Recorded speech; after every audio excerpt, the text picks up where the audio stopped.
Halo Infinite's customization. Ever since the game came out end of 2021, players have wanted customization equal to or better than past Halo games. Over 2 years later, 343 has finished cross-core customization. Of course, they could still do the knee pads and gloves. With over 237,553,430,400 possible Spartan looks with just the armor parts that are cross-core, there is now more ways than ever to customize your character. Now, I'm not going to sugarcoat it. It absolutely sucks that of the new Mark IV armor, only 11% of it is available to free-to-play players, the least of any update, as even the battle passes in the past gave you a whole bunch of customization items. With that in mind, I have been absolutely blown away at the community's creativity to make their own unique Spartan. Now, me myself, I'm very classical. I'm still using the Master Chief Max rank coding, but on screen, as you guys can see, are some of the cool Spartans you guys have submitted. The Mark IV core 343 has released is one of the best Spartan cores on the game. However, I will note, and I'm not sure how I feel about this, I don't want Halo Infinite with no playable content for the player to play. There is a very fine balance between microtransactions and content, and I feel like the community as a whole is much more forgiving of the terrible microtransactions when there's actually content to go alongside it. So for the people who don't buy anything and just want to play the game, there's something for them. So there's something for everybody. A lot of people really love customizing their characters, and that's great. But now with the latest update, if people are paying $38 for 3 sets of armor, there needs to be content to go alongside it. Now, Halo is not the only game that does this. Call of Duty, Fortnite, the list goes on. Microtransactions nowadays are absolutely ridiculous. It's not a one-to-one comparison, but back during Halo 4, 3 armor sets were for sale. One of them was Master Chief's armor, and all 3 armor sets were $3 for everything. You could also pick any color you want. So what I'm trying to say is, even though there are a billion options for you now to customize your character, and Halo Infinite shop is the primary source of income for the game, I don't think anybody has a problem with supporting 343 if it means it increases the longevity of the game as a whole, especially while they work on the next title, but the pricing has to be reasonable. On top of that, there needs to be playable content, and on top of that, I personally think it was a big mistake to move away from seasons, not only from a marketing standpoint. I didn't even need to point it out to you guys. 8 or 9 different sets of armor all in the shop, plenty enough for a battle pass, and yet what the player got was the bare minimum. I think it's pretty obvious at this point there was a Season 6 battle pass planned, and it was going to be called Spirit of Fire, because even the ranked ranks, and I don't know if you guys have played ranked yet, but they're all Spirit of Fire themed. The season before, they're all the Reckoning themed, so that was very telling too. Now, Footed Ghost first brought my attention to this, but the 343 dev in charge of Sandbox at Halo Infinite actually left the studio, and something I've heard specifically is, even though there's other developers who could potentially fill that role and get the Falcon, the double barrel shotgun, and the almost finished content over the line, because it isn't their official title, they're not allowed to do so. And if there's one takeaway any 343 devs watching this video have, is that there needs to be balance.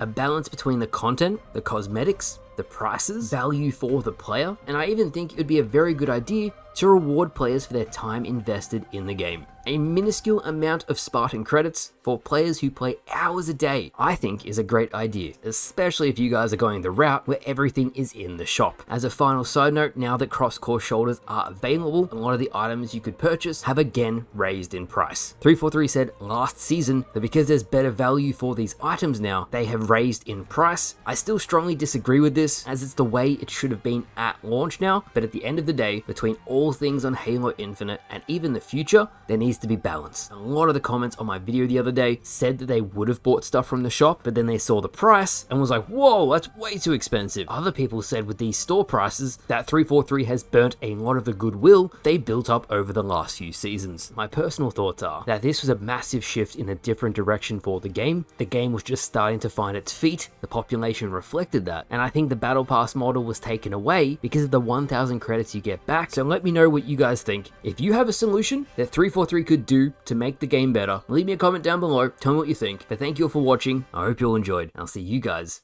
later.